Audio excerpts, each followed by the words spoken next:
This is a presentation on Mary Wollstonecraft, presented by Sandra, Cassie, Fiona, and me, Gavin.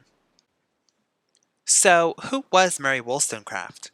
Well, from a young age, she was an ambitious leader. She had a difficult childhood with an abusive father, but she persevered. As an adult, she began a school with her sister and friend, but it struggled to succeed.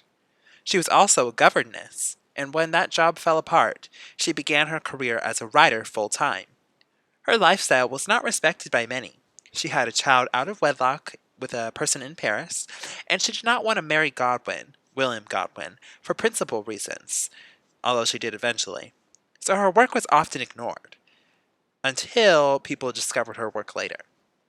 Miss Wollstonecraft died after giving birth to Mary Wollstonecraft, or as we know her, Mary Shelley.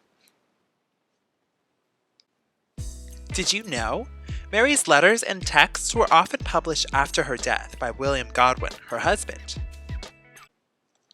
So, did Mary go to school? Well, only her brother, of course, was allowed to receive a complete formal education because he was a man.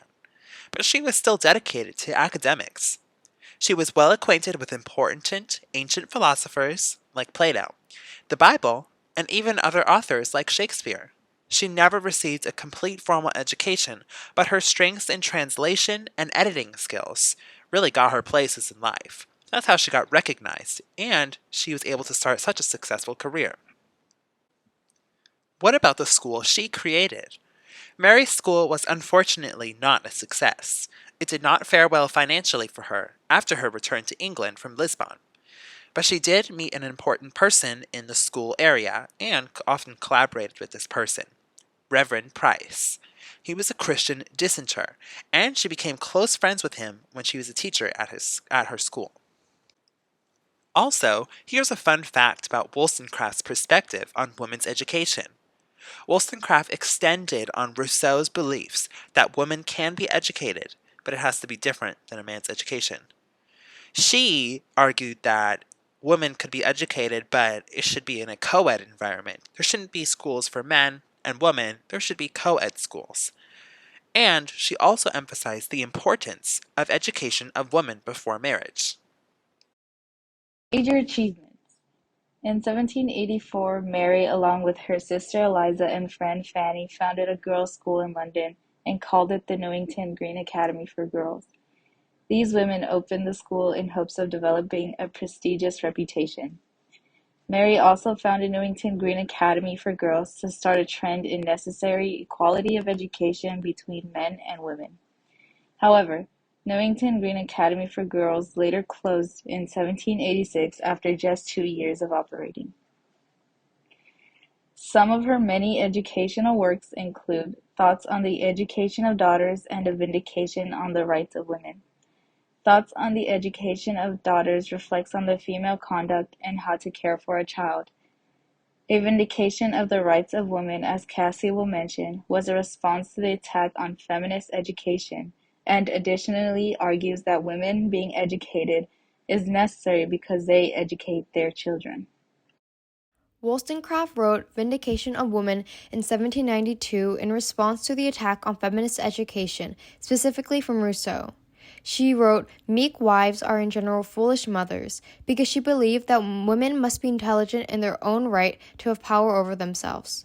She argues that the education women received trains them to be like mothers and wives by focusing on artificial manners rather than relevant studies to be independent workers like men.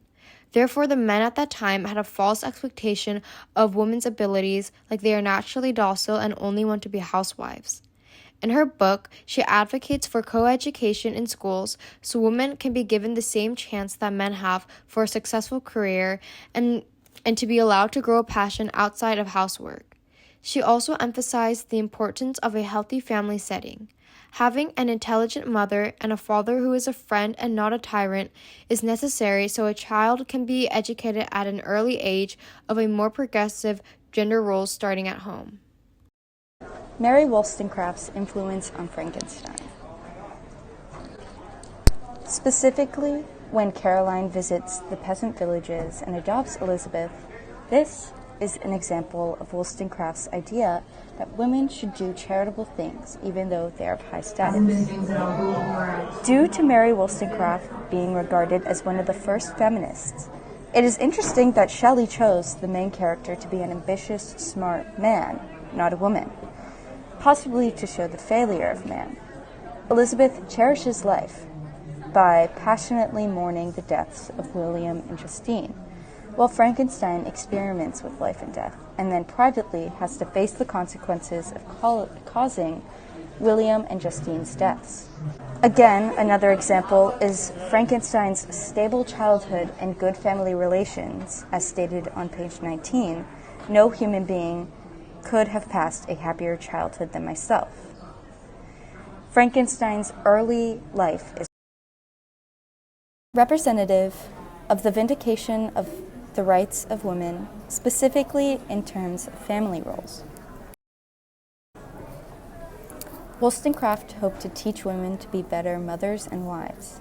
In Frankenstein, Elizabeth must become the mother figure when Caroline passes. She, Elizabeth, was the living spirit of love.